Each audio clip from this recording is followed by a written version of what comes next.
dur à entendre ça, frères et sœurs. Je suis content de vos amen. Mais comprenez-vous, là, pasteur, ça n'a pas de sens, qu'est-ce que tu es en train de nous dire. Ce matin, on a lu dans les nouvelles qu'un homme habillé au Québec, là, devant à Québec, la capitale nationale, habillé en homme médiéval avec une épée, a frappé 7 personnes. Il y en a 2 qui sont morts, 5 qui sont blessés. Il y a des familles qui sont... toute la capitale est sans dessus-dessous. On va entendre ça dans les nouvelles dans les prochains jours, pourquoi cet homme a fait ça. Mais comprenez-vous, là, le monde est rendu dans une folie.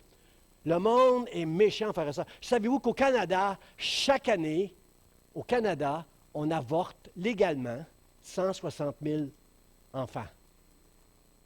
160 000 par année. Vous irez voir Statistique Canada, avortement. Et depuis qu'on a légalisé l'avortement, c'est fou, c'est fou.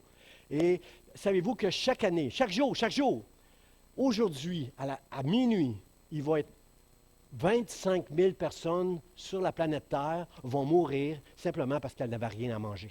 Vont mourir de la faim. Ça, c'est les statistiques de l'ONU. 25 000 personnes par jour meurent de faim, alors que nous, on se débarrasse des fois de nos assiettes, il reste encore de la nourriture, puis on jette ça. 25 000 vont mourir chaque jour. L'ONU, puis l'UNICEF nous dit que 5 000 de ces 25 000-là, ce sont des enfants de moins de 5 ans. Est-ce que ça ne touche pas vos cœurs un petit peu? On n'est pas dans un monde méchant, un monde, on sait qu'on a assez pour faire vivre tout le monde. Il y a assez de nourriture pour tout le monde sur cette terre, on le sait. Comment ça se fait qu'encore aujourd'hui, en 2020, il y a des gens qui vont mourir de faim?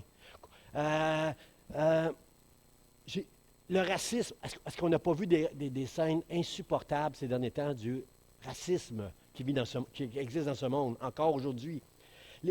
C'est un monde rempli de méchanceté qui aime le mal. C'est un monde qui est sans foi ni loi. C'est un monde qui est corrompu, frères et sœurs. Faites attention. Aujourd'hui, on doit faire attention avec notre ordinateur pour ne pas se faire voler notre identité. On a des informations un peu partout qu'on laisse. Là. On est obligé de laisser parfois à des organisations qu'on a confiance, là, au gouvernement, à l'impôt, à la police. Même récemment, la Sûreté du Québec s'est fait corrompre. Cyberattaque. On entend ça souvent ce temps-ci. Il y a beaucoup de gens qui travaillent, qui font du télétravail et qui se font attaquer. Beaucoup de gens qui se font voler leur identité. Beaucoup de gens qui se font offrir par téléphone. On a des revues à vous donner. Il n'y a rien qui est gratuit, frère, ça vous le savez, hein? Faites attention quand quelqu'un veut vous dire « j'ai quelque chose à te donner », il n'y a rien. Il n'y a personne qui veut donner. Il y a juste l'Église qui veut donner quelque chose qui est gratuit, qui va offrir quelque chose de gratuit. Mais faites attention, frère et sœur, il y a une corruption dans notre génération, il y a des scandales, il y a des mensonges. C'est un monde de ténèbres. Dieu a tant aimé le monde. Frère. Comment tu peux me demander, pasteur, d'aimer ce monde-là? C'est un monde de fous, c'est un monde de péché, c'est un monde impie, aucune piété. C'est le mensonge, c'est les ténèbres. La Bible dit que lorsque nous étions pécheurs, alors que j'étais un péché, alors que j'étais dans ce monde-là, faisant les mêmes péchés que tout le monde, Christ est mort pour moi à la croix. J'étais pécheur. Frères et sœurs, avant que vous commenciez à fréquenter une église, avant que vous connaissiez la nouvelle naissance et ce rapport avec Jésus-Christ par la foi, vous étiez des pécheurs. Et Dieu vous a aimé alors que vous étiez des pécheurs. Quelqu'un vous a invité à l'église, peut-être vous avez écouté, comme ce matin au travers d'un Facebook, la parole de Dieu. Il y a quelque chose qui a pris place dans votre vie pour que vous puissiez un jour dans votre vie croire en Dieu. Il est arrivé quelque chose, mais on était des pécheurs avant. Et voyez-vous, frères et sœurs, aujourd'hui, on n'arrive pas à aimer le monde comme Dieu l'a aimé. On connaît tous cette phrase-là, hein? Dieu aime les pécheurs. Il n'aime pas Dieu déteste les péchés. Déteste le péché, mais il aime les pécheurs. On connaît ça. On le dit souvent dans l'Église. On dit cette phrase-là. Mais en réalité, nous, l'Église, souvent les chrétiens, là, on fait les deux. On déteste le péché, puis on juge, puis on déteste les pécheurs aussi. On est dur envers nous-mêmes, souvent. Comment on peut aimer le monde si on n'est même pas capable d'aimer le frère, la sœur que Dieu lui a sauvé, qui est mort pour ses péchés? On sait que cette personne-là s'en va avec Dieu pour l'éternité. Comment, alors qu'on a de la difficulté à pardonner, comment on a de la difficulté avec un frère, une sœur, qu'on la juge, comment on peut arriver à aimer le monde qui sont encore dans leurs péchés, qui font des folies comme on a vu aux nouvelles, comme on voit aux nouvelles chaque jour? Frère, ça, il y a un virus, j'espère que vous avez compris qu'il y a un virus bien plus grand que le coronavirus. C'est le péché. C'est notre péché. Nous sommes des pécheurs en route vers le ciel, frères et sœurs. Dieu a tout fait. Dieu, dans sa justice, ne pouvait pas permettre qu'on puisse s'approcher de lui, parce que lui, il est 3 fois saint, et moi, je suis un pécheur. Alors, ce qu'il a fait, il a lavé mes péchés. Il m'a purifié. Dieu, pour que je puisse m'approcher de lui, a fait l'ultime sacrifice. Christ est mort à ma place. Christ est descendu sur la terre, et moi, il me fait monter vers le ciel. Dieu ne pouvait pas pardonner, ne peut pas laisser le péché impuni dans ma vie, mais c'est Christ qui a été puni à ma place. C'est ça la bonne nouvelle, frères et sœurs. Je suis toujours un pécheur. Ce que je vois ici ce matin, c'est des hommes et des femmes. J'ai la difficulté à voir que je vois juste des bonnes personnes ici, des belles personnes, toutes bien habillées. Mais je sais, comme moi, dans votre cœur, il y a du péché, il y a des combats, il y a des manquements, comprenez-vous, on reste des pécheurs, mais on est en route vers le ciel. Et à cause de la grâce de Dieu dans nos vies, ça devrait nous convaincre de s'approcher de Dieu. Ça devrait nous convaincre, son amour devrait être suffisant pour nous transformer de jour en jour, de gloire en gloire, afin de comprendre que le péché ne peut que nous faire du mal. Plus que je vais m'attacher à Dieu, moins je vais être touché par le péché. Le psalmiste dit, « Je serre ta parole dans mon cœur afin de ne pas pécher contre toi. » Le péché, ça fait mal. Le péché, c'est dur. Le péché, ça nous affecte, frères et sœurs. Et quand tu es conscient de ton péché, que ton péché t'affecte, tu vas te tourner vers la sagesse de Dieu. Tu vas comprendre, Seigneur, pardon, aide-moi, Seigneur. Je suis rancunier, j'ai de la difficulté à pardonner. Aide-moi, Seigneur. Seigneur, j'ai souvent des mauvaises pensées. Aide-moi, Seigneur. Souvent, je parle mal contre un frère, contre une soeur. Je suis critiqueux, frère. Aide-moi, Seigneur. Aide-moi, Seigneur, aide-moi. Frères et sœurs, nous devons comprendre que Dieu a tant aimé ce monde, ce cosmos. Dieu l'a aimé, ce monde qu'il a créé. Dieu n'aime pas, jamais n'approuve ce qui prend place dans ce monde de fous.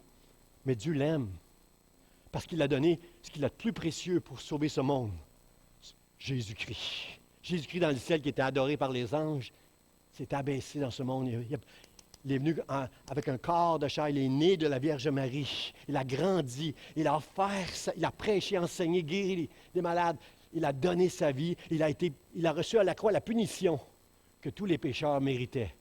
Je suis toujours un pécheur, mais je suis pardonné. Il n'y a plus de punition pour moi. Jésus a été puni pour moi, je m'en vais vers le ciel. Quelqu'un dit, gloire à Dieu, gloire à Dieu. Seigneur, je suis en route vers le ciel. Frères et sœurs, ce qui me touche de l'amour de Dieu, quand je vois un passage comme ça, que Dieu a tant aimé le monde, puis là, vous pourriez mettre votre nom, là. Dieu a tant aimé Gabriel. Dieu a tant aimé Virgile qu'il a donné son fils. Vous pouvez mettre votre nom ici, là. Quand je vois pourquoi ça me touche, ce passage-là? Car Dieu a tant aimé Jean, c'est parce que je ne le mérite pas, cet amour-là. Avant que Jésus meure pour mes péchés, je ne méritais pas qu'il meure pour mes péchés. Puis là, même ceux qui m'écoutent là, sur Facebook, là, même si tu t'es forcé toute ta vie d'être une bonne personne, il y a des bonnes personnes, mais tu es un pécheur quand même. Tu fais des erreurs quand même si tu es une bonne personne. Je veux qu'on comprenne que ce n'est pas des bonnes œuvres.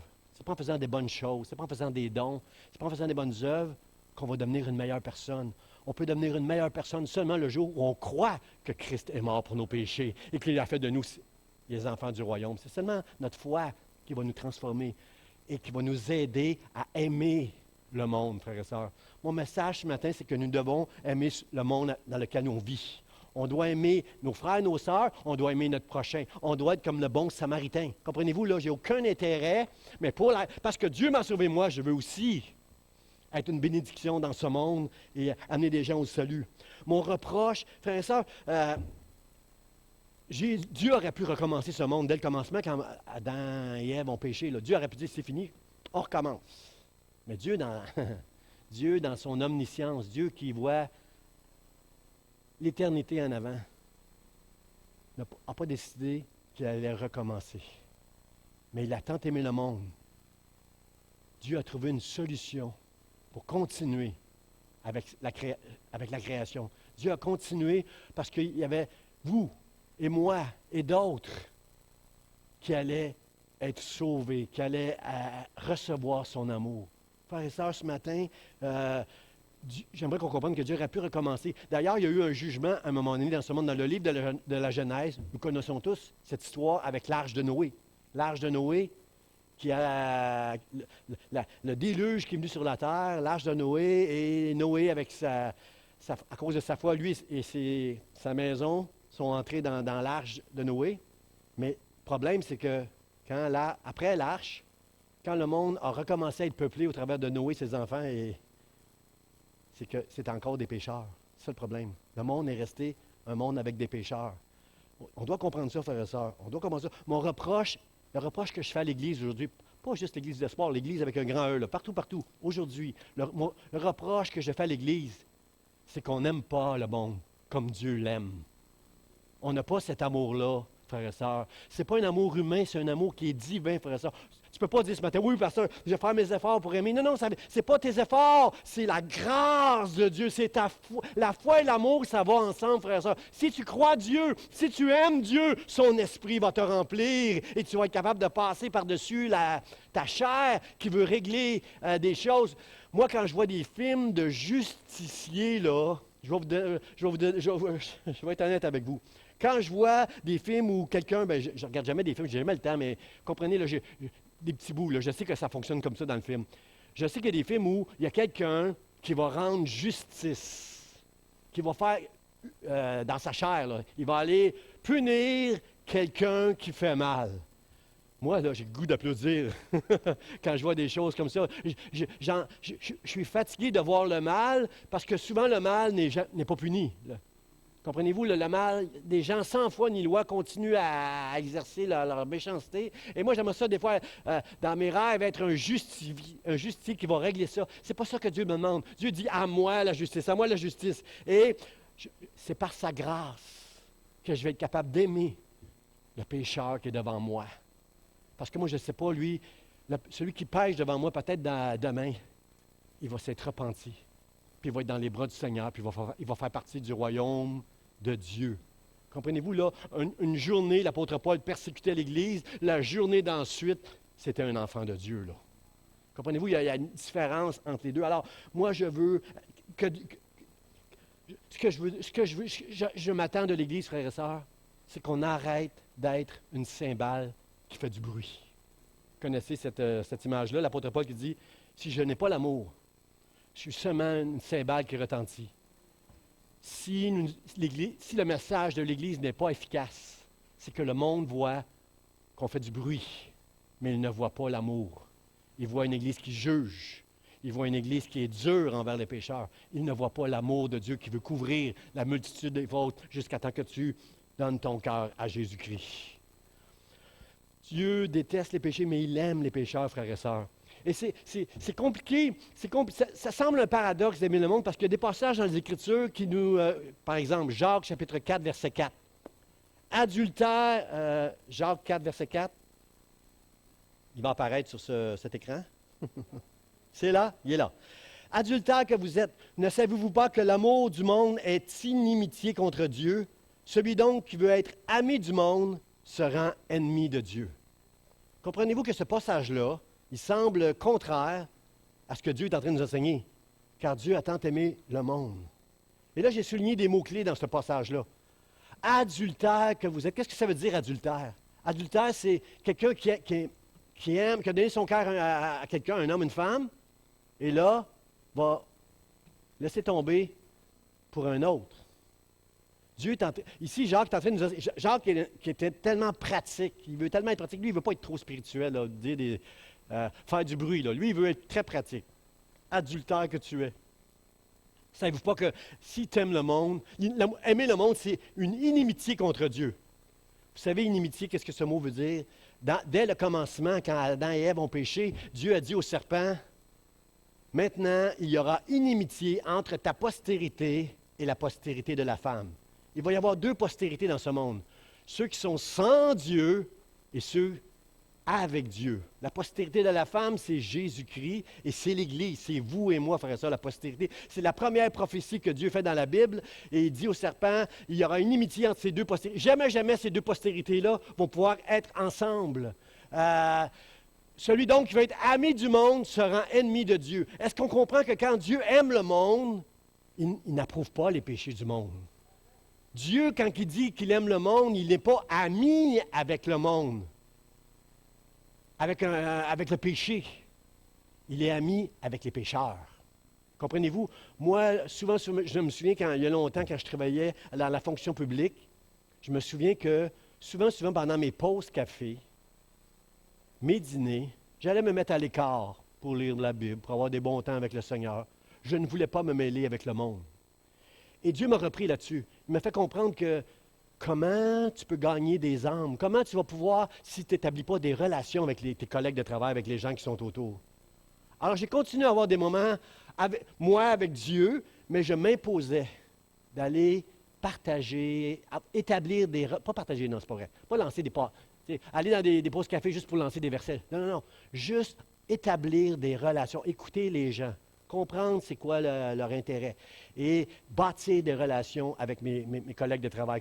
Comprenez-vous? J'ai compris que ça, c'est ça, aimer le monde. Je dois apprendre à les connaître, je dois apprendre à les aimer avant d'arriver puis de... Quand Jésus est rentré dans le vif du sujet avec Nicodème, c'est qu'il savait qu'il... Il y a des gens, on sait, on ne va pas les revoir. Mais au travail, semaine après semaine, quand tu vois les mêmes collègues de travail, tu dois juste essayer de bâtir une relation avec eux. Pas amener des jugements, juste bâtir. L'apôtre Paul dit, je me suis fait tout à tous. Avec un, je suis comme ça, avec un autre, je suis comme ça. J'essaie d'entrer, de comprendre comment cette personne fonctionne et je me mets à son niveau pour être capable de lui présenter l'Évangile. C'est ça, aimer le monde, frères et sœurs. C'est tout ça, aimer le monde. Aime le monde. L'apôtre Jean, lui, il va en rajouter. C'est pas je ne l'ai pas le verset, mais ça dit, l'apôtre Jean lui en rajoute en disant, n'aimez ni le monde, ni les choses qui sont dans le monde. Il va plus loin encore, Jean. Jean, hein? Est-ce que tu étais là quand Jésus a dit, Dieu a tant aimé le monde? N'aimez ni le monde, ni les choses qui sont dans le monde. Qu'est-ce que le Jean est en train de nous expliquer? C'est que c'est pas n'aimer ni le monde, ni les choses qui sont dans le monde, c'est que le danger avec le monde, c'est qu'on puisse s'attacher aux choses dans ce monde, qu'on puisse s'attacher au système qui est dans ce monde, au mal qui est dans ce monde. C'est ça que Jean est en train de nous expliquer. Il n'est pas en train de dire le contraire de Dieu. Dieu a tant aimé le monde et il nous appelle à aimer ce monde. L'apôtre Jean, il veut nous mettre en garde parce qu'il y a Démas dans la parole de Dieu. Vous connaissez Démas, l'apôtre Paul dit, Démas, qui était un ouvrier qui travaillait avec nous, il est obligé d'avertir les autres que Démas nous a abandonnés par amour pour le siècle présent. Il est possible de tomber en amour avec le monde. Il est possible de devenir adultère. On ne peut pas aimer Dieu et le monde à la fois parce que les deux sont contraires, frères et sœurs. Ou tu vas aimer un puis tu vas haïr l'autre. Tu ne peux avoir deux maîtres, un seul maître. Et moi, c'est Dieu mon maître. Et tant que Dieu est mon maître, j'ai le devoir d'aimer le monde. Et tant que je vais aimer Dieu de tout mon cœur, jamais je vais tomber en amour avec ce monde comme Démas pour abandonner mon appel et abandonner ce à quoi Dieu m'appelle. Jésus dit, écoutons, Jésus il dit, il prie pour ses disciples, puis il dit, Seigneur, c'est comme si Pasteur Jean priait pour les membres de l'Église, Seigneur, je ne te prie pas de les ôter du monde. Ils sont dans le monde. Je te prie de les préserver du mal. C'est ça que Dieu veut c'est ça que Jacques et Jean veulent nous enseigner. C'est le mal. Fais attention au mal qu'il y a dans le monde. N'approuve jamais ce qui est mal dans le monde, mais aime les gens qui sont dans le monde. Aime les gens qui sont autour de toi. Et frères et sœurs, je crois que l'Église a manqué dans son amour. Je crois que l'Église est comme une cymbale. Rarement, j'entends des gens qui viennent me dire, moi j'ai donné ma vie à Jésus-Christ récemment parce que j'ai tellement vu d'amour dans cette Église-là. Frères et sœurs, on doit aimer. On doit se laisser remplir de l'amour de Dieu puis aimer les gens qui nous entourent. Parce que, frères et sœurs, moi, je ne mérite pas l'amour de Dieu. Et ça m'a bouleversé. Plus que je comprends que Dieu m'a aimé, m'a fait grâce. Plus que je veux l'aimer et je veux aimer les gens qui m'entourent. Je vais être touché par les gens. Je ne veux pas voir, frères et sœurs, je ne veux pas voir dans les gens qui m'entourent, qui ne connaissent pas Dieu, leur péché. Je veux voir un homme et une femme qui a une âme et qui a besoin de connaître Dieu pour l'éternité. C'est ça que je veux voir. J'ai 2 photos à vous montrer. Avant de vous montrer les photos, s'il y a des enfants à la maison, jeunes enfants, je veux dire aux parents, c'est attention au cœur sensible. Si vous-même vous avez le cœur sensible ou si les enfants autour de vous, là, juste quelques instants, je vous laisse gérer ça là, pendant quelques instants. Je vais vous montrer 2 photos pas belles. Là. J'ai pas pris les pires. J'ai pas pris les pires. Regardez ce monsieur-là. C'est un monsieur qui a une tumeur dans le visage. Regardez comment c'est. Qui peut dire, ah, il est beau, lui? Qui va dire ça? On va tous trouver ça laid là, quand on va voir ça, ou curieux un peu là, de voir cette tumeur. Regardez l'autre photo ensuite. Un autre monsieur ici qui a une tumeur dans le visage. C'est pas beau, c'est laid. Mais vous êtes d'accord, vous êtes des chrétiens, là, vous allez être d'accord avec moi là. Si on trouve ça laid, on comprend que ce n'est pas les personnes qui sont laides. On comprend que c'est à cause de la tumeur qu'elles sont laides. Comprenez-vous? C'est ça, je laisse réfléchir encore un peu là. C'est ça le péché. Nous, on voit le péché, on voit la tumeur, au lieu de voir la personne qui a une âme. Il y a des pécheurs qui pêchent. Je lisais récemment un mafioso, là, Andrew Scopa, en tout cas, un homme qui s'est livré à des journalistes. Puis je lisais un peu de son histoire, puis ça disait dans le journal que lorsqu'il était jeune, il allait à l'école avec les bottes de sa mère, tellement ils étaient pauvres. À l'école, souvent, pour manger, il allait voler le lunch de des jeunes à l'école avec lui. Là. Ça m'a aidé à comprendre bien les choses. Ça m'a aidé à comprendre que son parcours pour avoir de l'argent, lui a souffert de la pauvreté, lui a souffert du rejet, et il s'est dit à un moment donné dans sa tête quelque part, je vais m'arranger moi dans la vie pour que je vais vivre, je vais en avoir de l'argent d'une manière sans foi ni loi. Comprenez-vous, frère et sœur, ça m'a aidé à comprendre que cet homme-là, c'est un pécheur. Il vit dans le péché. Mais il y a toutes sortes de raisons derrière pourquoi il fait des choses comme ça. Alors moi, je veux apprendre à aimer les gens tels qu'ils sont, parce que Dieu m'a aimé tel que j'étais, et Dieu vous aime tel que vous êtes ce matin, frères et sœurs. Est-ce que vous êtes avec moi pour dire, on ne veut pas être une cymbale qui retentit, on veut vraiment que les gens trouvent l'amour du monde, l'amour de Dieu au travers de notre cœur, au travers de notre présence, au travers de leur contact avec nous. Amen. Dieu, aide-nous, Seigneur. C'est difficile d'aimer les gens. C'est facile d'aimer les gens qui nous aiment, c'est plus difficile d'aimer les gens qui nous aiment moins. Jésus va dire quelque chose là, il va dire 3 choses qui augmentent la difficulté d'aimer les gens à chaque fois. Premièrement, il va dire à un moment donné, mais moi, je vous dis, aimez vos ennemis. Dieu nous demande d'aimer nos ennemis, ceux qui sont contre nous là. Ensuite, il élève encore la barre et dit, bénissez ceux qui vous maudissent. Ah là, Seigneur, là, quand même, là, il y a une limite. Tu me demandes d'aimer. Comprenez-vous, frère et sœur, que l'amour de Dieu, c'est au-dessus de notre humanité, de notre chair. C'est beaucoup plus grand, l'amour de Dieu. Jésus était capable d'aimer ses ennemis. Jésus était capable de bénir ceux qui le maudissaient. Jésus, sur la croix, a dit, Père, pardonne-leur. Ils sont encore dans des temps d'ignorance. Ils ne savent pas ce qu'ils font. Dieu nous demande de faire ça, frères et sœurs.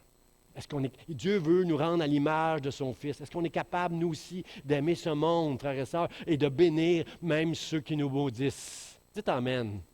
Parce que vous allez être confrontés avec ça. Ça ne sera pas long. Vous allez être confrontés avec ça. Faites du bien à ceux qui vous haïssent. Et là, il va encore plus loin, frère et sœurs. OK, Seigneur, tu me demandes d'aimer mes ennemis, tu me demandes de bénir ceux qui me maudissent. OK, là, il va encore plus loin. Jésus dit, priez pour ceux qui vous maltraitent et vous persécutent. C'est là. C'est là, en hébreu, ça veut dire silence. Non seulement je te demande de les aimer, de pardonner et de prier pour eux autres. Puis honnêtement, frères et sœurs, moi je trouve que dans ces 3-là, prier, c'est la clé. Il m'est arrivé, moi, d'avoir des problèmes avec des gens qui ne m'aimaient pas. Et c'est quand je priais pour eux que j'ai brisé la puissance du mal qu'ils me faisaient. J'ai commencé. Parce que quand je prie pour eux, j'entre en relation avec Dieu. Et quand j'entre en relation avec Dieu pour prier pour la personne qui ne m'aime pas, qui me fait du trouble en tant que pasteur ou en tant qu'enfant de Dieu, là, je suis en communion avec Dieu. Et là, Dieu est en train de me donner, avec le temps, son amour pour cette personne-là. Comprenez-vous que c'est la prière la plus importante dans ces 3 choses-là, parce que super, je sais qu'il y a des chrétiens qui sont capables de faire ça, d'aimer, puis de bénir les gens qui lui font du mal. Mais quand tu pries, ça t'amène à, pas juste avec la bouche, mais avec ton cœur. la rancune va tomber par terre. Les griefs que tu as dans ton cœur vont tomber parce que dans la prière, tu vas recevoir quelque chose qui vient du ciel, qui est divin, pas charnel. La chair ne peut pas faire ça. Moi, quand j'entends des gens le lendemain d'une tragédie, là, « Oh, j'ai déjà pardonné à celui qui a... Le gars qui a bu et qui a frappé mon enfant, j'ai pardonné. » Ça paraît beau, là, mais tu ne peux pas faire ça en 24 heures. Là. Hein? Ça prend l'œuvre de Dieu. Jésus seul était capable de faire ça. Mais moi, pasteur Jean, ça va prendre du temps. Ça va prendre avec ma bouche, puis avec la prière, avec mon cœur. C'est une grâce de Dieu. Je parlais de ça avec mon frère Robert Walker récemment, puis on est arrivé avec cette conclusion-là. Ça ne peut pas venir de l'homme, ça doit venir de Dieu. C'est Dieu qui va faire cette œuvre-là, et la prière va nous aider. Jésus dit, mais moi je vous dis, priez pour ceux qui vous persécutent. Jésus était appelé l'ami des pécheurs. Il mangeait et il buvait du vrai vin avec des pécheurs. Puis les pharisiens le regardaient, puis le jugeaient. Frère, ça, on ferait pareil. Nous, dans l'Église, on est pareil les uns vers les autres. On juge. Lui, il a passé la soirée avec des gens qui blasphémaient. Comprenez-vous? Il est en train d'établir des relations pour le royaume de Dieu. C'est ça qu'il est en train de faire. Jésus était l'ami des pécheurs, frère et sœurs. S'il y a un ministère que je suis fier dans l'Église, je crois que l'Église, présentement, est une cymbale qui fait du bruit. Elle n'aime pas le monde comme Dieu voudrait l'aimer. Elle n'aime pas le monde comme Dieu aime ce monde. Mais s'il y a un ministère que je suis content en ce moment, frères et sœurs, c'est le ministère Action, Secours, Vie d'Espoir. Parce que dans ce ministère-là, tous les jours, on donne à des gens qui même souvent ne le méritent pas. Et je sais que des gens, des fois, dans l'Église, des chrétiens, à mots couverts, ils ne disent pas ouvertement, là, mais à mots couverts, j'entends que des fois, ce ministère-là prend trop de place. Ça salit l'Église, ça prend trop de place, pasteur. Mes frères et sœurs, nous sommes en train de faire la volonté de Dieu. À chaque semaine, on donne comme 150 paniers de nourriture à des gens. La Bible dit, Jésus dit, j'avais faim et vous m'avez donné à manger. J'avais soif et vous m'avez donné à boire. Seigneur, quand est-ce qu'on a fait ça? Jésus ajoute, quand tu as fait ça à quelqu'un d'autre, au plus petit, c'est à moi que tu l'as fait. Alors, frère et sœurs, moi, je suis content parce que souvent dans l'Église, même au travers de ce ministère-là, la banque alimentaire que nous avons dans cette Église, au travers des gens qui viennent, souvent des gens nous disent, il y en a quelques-uns qui nous disent merci. Mais souvent, il y en a qui ne nous disent pas merci. Non seulement ils ne nous disent pas merci, ils critiquent certaines choses qu'il y a dans la boîte. Ils enlèvent certaines choses. Ça, je ne veux pas. J'ai de la difficulté, moi, avec ça parce que je me dis, Maï, si tu as vraiment faim, là, dis merci, dis merci, dis merci. Là, puis, comprenez-vous, dans mon humanité, dans ma chair, ça me fâche quand je vois ça. Mais en même temps, je remercie Dieu parce que nous sommes en train de faire la volonté de Dieu. On ne le fait pas pour nous, on le fait pour la gloire de Dieu. Puis pendant la pandémie, quand la pandémie était à son plus haut, là, avril, mai, on a été jusqu'à 350 paniers dans une semaine. Qu'est-ce que ça veut dire, ça? Ça veut dire que Dieu a ajouté une abondance pour qu'on soit capable de rencontrer ces besoins-là. Dieu a béni ce ministère-là pour qu'on puisse rencontrer tous les besoins. Alors moi, je veux dire, merci Seigneur. Merci Seigneur pour ça. Au deuxième point, frères et sœurs, Dieu a sacrifié Jésus. Car Dieu a tant aimé le monde qu'il a donné son Fils unique. Est-ce que tu comprends, mon frère, ma sœur, ce matin, que si nous sommes sauvés pour l'éternité, c'est parce que Jésus a été sacrifié. Laisse réfléchir un peu là-dessus. Là. Je suis sauvé à cause d'un sacrifice. Frère et sœur, est-ce que ce n'est pas assez ça pour t'amener à désirer, toi aussi dans ta vie, à sacrifier des choses pour Dieu? Je m'en vais au ciel pour l'éternité parce que Dieu a offert un sacrifice. Le sacrifice, frère et sœur, l'amour, sacrifice, ça va ensemble. Dis pas que tu aimes, si tu n'es pas capable de sacrifier. Et moi, je vais te dire la définition du pasteur Jean du sacrifice. Ma définition du sacrifice, c'est offrir à Dieu ce qui a de la valeur à ses yeux à lui. Amen. Dieu nous enseigne ça dans l'Ancien Testament. Dieu nous enseignait dans l'Ancien Testament d'amener un animal. Parce que je suis un pécheur, je devais amener un animal. Et cet animal-là était égorgé devant moi par le sacrificateur à cause de mes péchés. Quelqu'un devait payer pour mes péchés. Pour que je puisse m'approcher de Dieu, cet animal innocent devait payer. Est-ce que vous croyez que Dieu n'aime pas les animaux? Dieu aime les animaux. Pas avec une folie comme j'entends aujourd'hui, là, que les animaux et les hommes sont sur le même pied d'égalité. Là. Pas à ce niveau. Dieu, dans le cosmos que Dieu a créé les animaux. Dieu aime les animaux. Un animal, c'est innocent. Et je devais amener un animal qui était sacrifié, un animal qui est précieux aux yeux de Dieu. Pourquoi? Parce que cet animal-là représente un jour, Dieu sait à l'avance qu'un jour, Christ va aller sur la croix pour briser la puissance du péché dans ma vie. Alors, c'est précieux, cet animal, un animal sans défaut que je devais, pas un animal que j'aime pas, là, un animal sans défaut que je devais amener, et dans son innocence, était égorgé devant moi, le sang, pour montrer que Dieu m'aimait. Frères et sœurs, c'est ça le sacrifice, frères et sœurs. Je suis sauvé pour l'éternité parce que Jésus-Christ s'est sacrifié pour moi. Ça prend un sacrifice. Et si nous voulons aimer, frères et sœurs, ce monde, on doit apprendre à sacrifier. Frères et sœurs, le sacrifice, les temps ont changé. Vous êtes d'accord avec moi? Les temps ont changé. On vit dans un monde qui est tellement égoïste, égocentrique. Et cet égoïsme-là est entré dans l'Église, frères et sœurs. Je le vois dans l'Église depuis quelques années. Combien dans l'Église, combien de fois j'entends des messages du genre, voici les 3 clés pour ta prospérité. Voici le chemin qui va te mener à la bénédiction.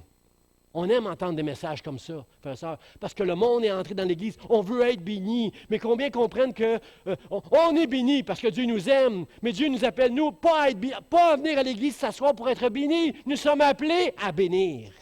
Et bénir, ça veut dire sacrifier, frères et sœurs. J'ai été sauvé parce que Jésus s'est sacrifié pour moi, et aujourd'hui, dans ma reconnaissance à Dieu, je veux sacrifier. Tout ce qui plaît à Dieu, je vais le sacrifier, frères et sœurs. Je veux sacrifier, frères et sœurs. Il y a une histoire dans l'Ancien Testament que j'aime tellement. C'est Élie qui va vers la veuve. Une veuve, on est dans un temps de famine, là. Tout le monde est en train de mourir de faim. Il va vers une veuve, Élie.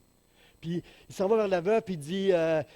Puis il comprend que la veuve le reçoit comme un homme de Dieu. Elle croit que c'est un prophète. Elle le reçoit, puis elle lui dit... elle dit, j'ai une petite poignée de farine, là, puis un peu d'huile dans ma bouteille.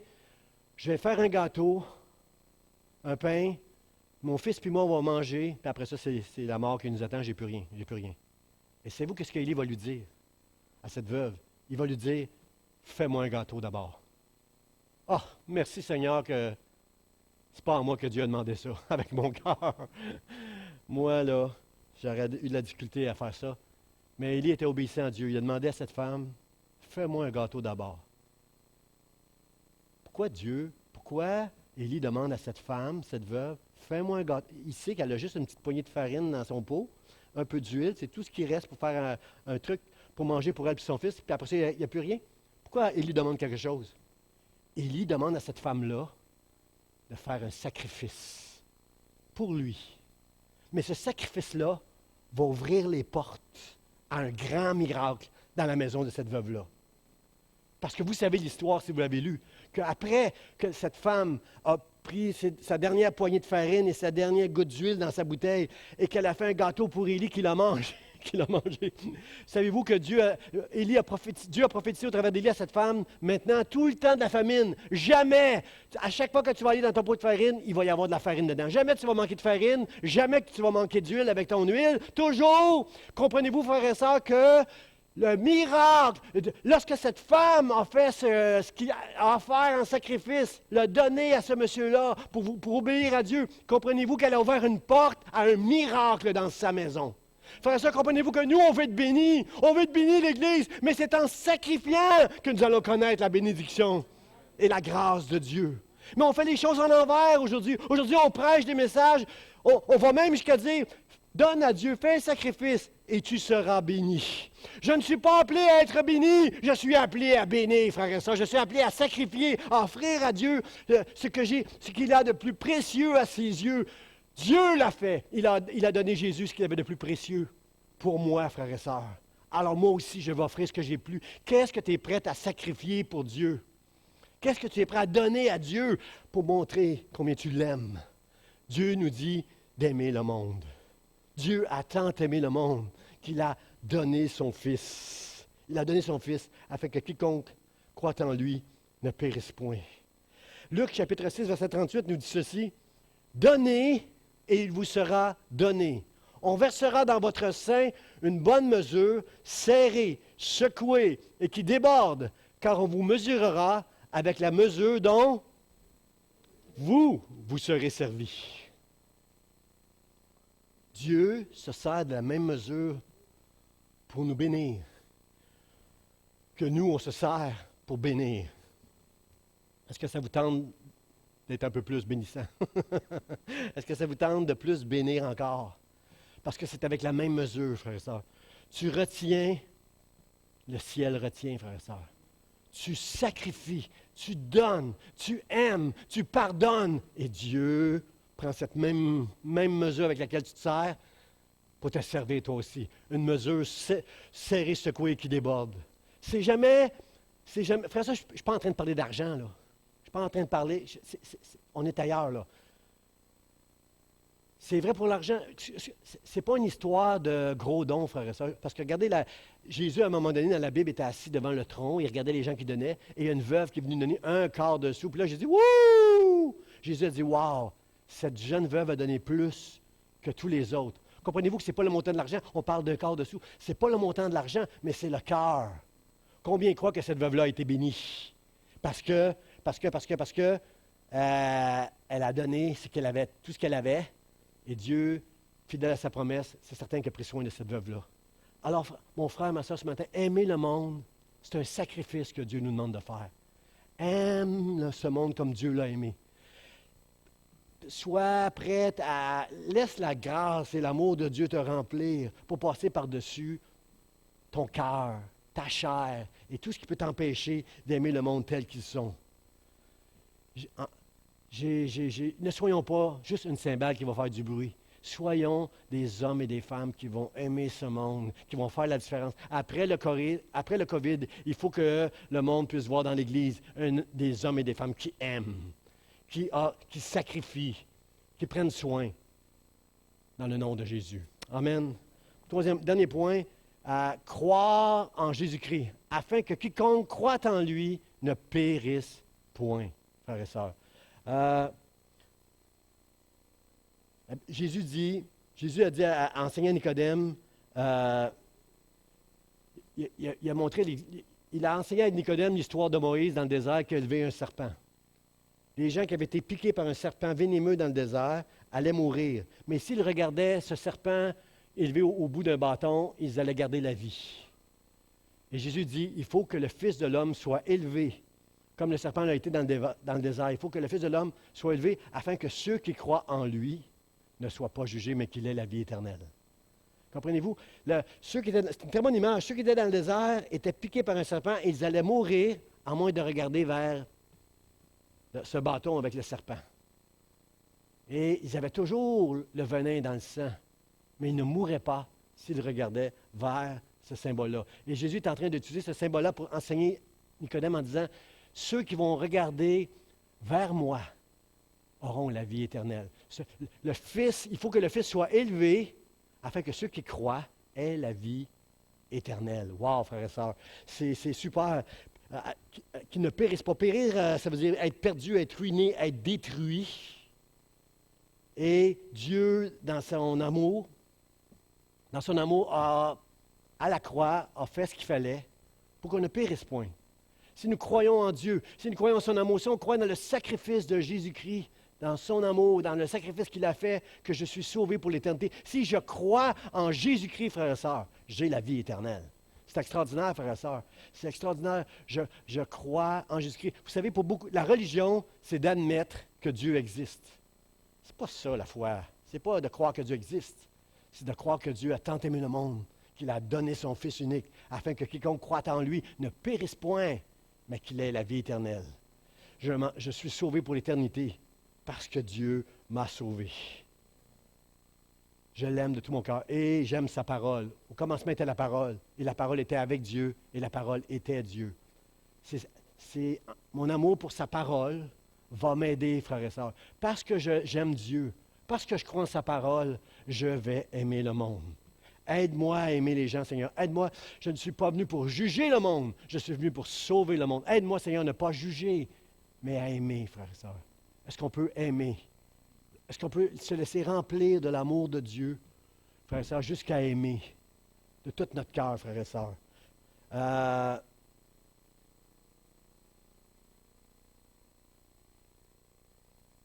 Je cherche une note. Je bénis Dieu. Oui, c'est ça. Amen.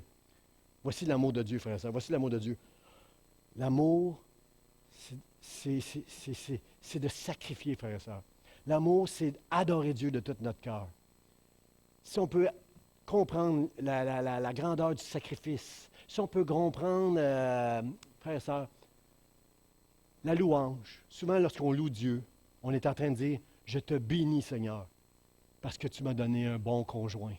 Je te bénis, Seigneur, parce que mes enfants marchent avec toi. Je te bénis, Seigneur, parce que j'ai une bonne santé. » Mais l'adoration, c'est plus loin que ce genre de louange. L'adoration, c'est « Seigneur, je t'adore, même si je n'ai pas fait un bon mariage. Seigneur, je t'adore, même si j'ai un enfant qui court dans le monde encore en ce moment, j'ai confiance en toi pour lui. Seigneur, je t'adore, même si je n'ai pas la santé en ce moment. Ce matin, Seigneur, je t'aime de tout mon cœur, et voici, je mets ma vie devant toi.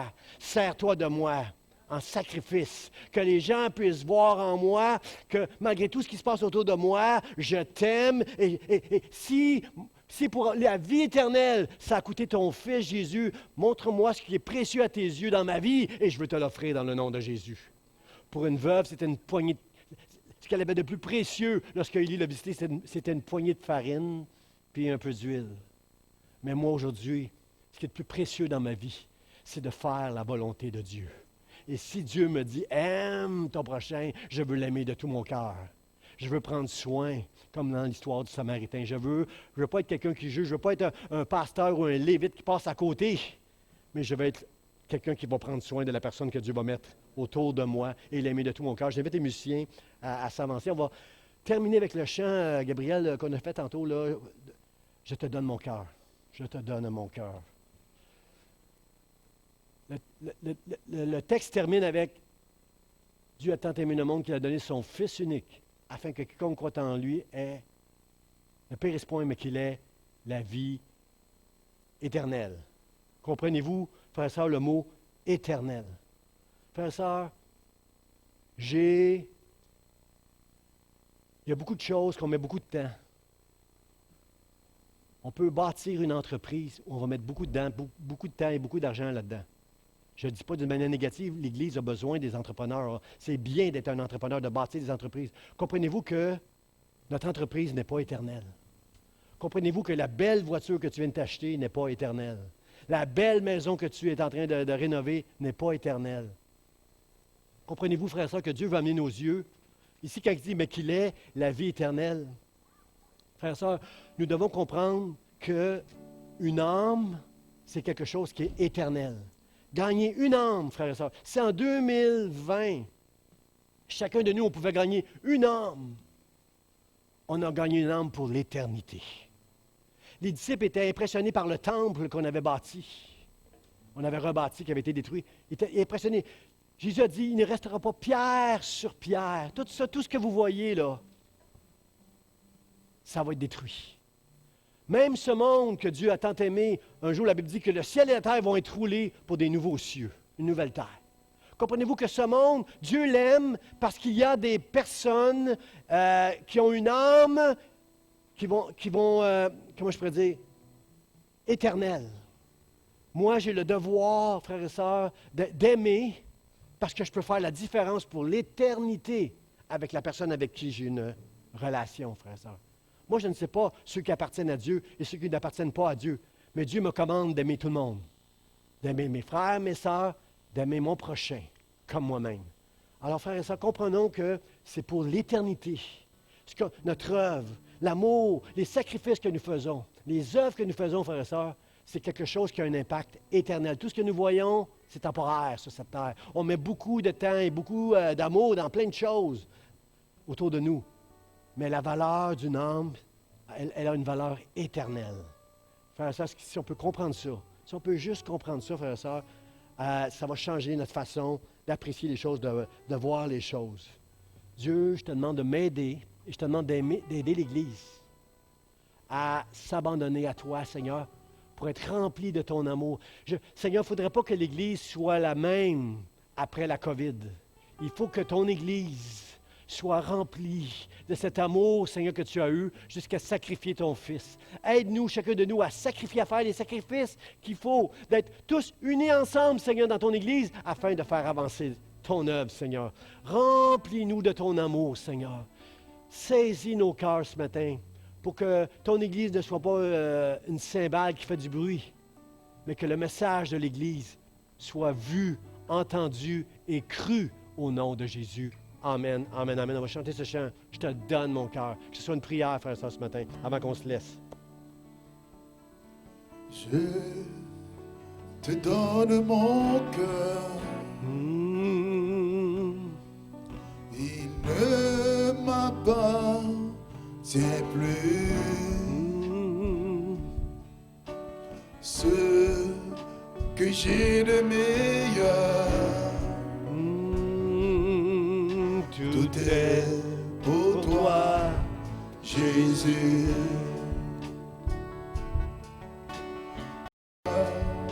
Parfait de valeur, sur toi est répandu. C'est le fond de mon cœur. Je suis à toi. Je suis à toi, Jésus. Prends mon âme, prends mon cœur, Je te donne tout.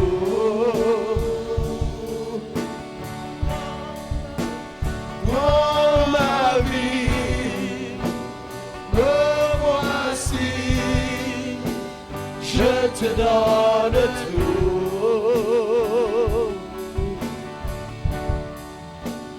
Mon cœur est à toi, tout à toi.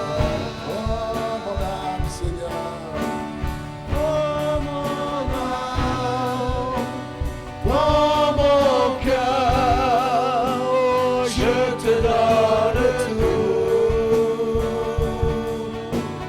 prends ma vie, Prends ma vie, me voici, je te donne tout. oh Jésus. Mon cœur est à toi. Tout à toi. Oh Jésus, mon cœur t'appartient. Mon cœur est à toi. Tout à toi. Prends mon cœur, Seigneur, mon âme. Prends mon âme. Prends mon cœur, je te donne tout. Jésus, ma vie.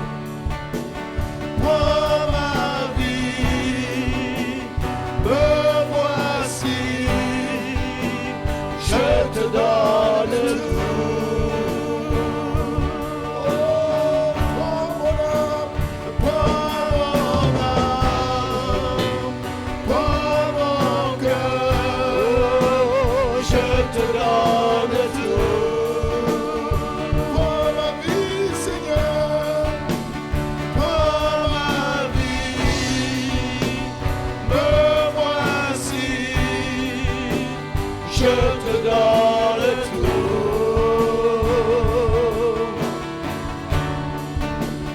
Mon cœur est à toi.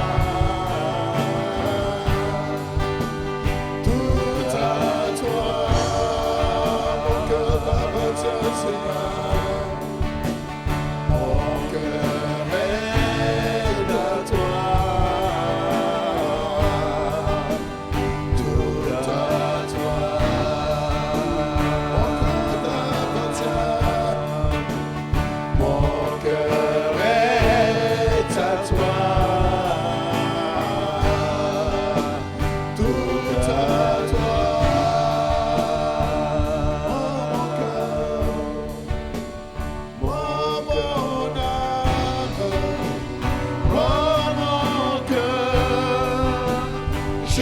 donne tout. Prends ma vie, Seigneur, prends ma vie, me voici, je te donne tout. Mon cœur est à toi, tout à toi,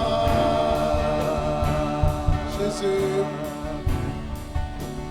Mon cœur est à toi, tout à toi.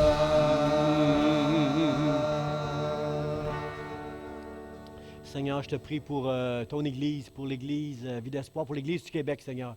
Aide-nous à aimer le monde comme toi tu l'as aimé. Aide-nous à sacrifier, Seigneur. Tout ce qui est précieux à tes yeux, Seigneur, que tu vas nous demander, comme tu l'as fait à cette veuve, Seigneur. On veut te l'offrir afin que tu puisses ouvrir une porte à ton Église, au miracle, au prodige, Seigneur, afin que ton nom et ton Église puissent briller dans cette génération après le COVID, Seigneur. Je te rends grâce, Seigneur, de nous remplir de ton amour. Aide-nous à aimer, Seigneur. On a besoin, on a des manquements à ce niveau-là, Seigneur. Je reconnais dans ma vie et dans notre Église, Seigneur, je reconnais qu'on manque d'amour, Seigneur. Aide-nous à aimer comme toi tu as aimé, Seigneur. Je prie, Seigneur, c'est pour toi, pour ta gloire, dans le nom de Jésus. Amen, amen. Aimez-vous les uns les autres et bon dimanche à chacun de vous. Soyez bénis.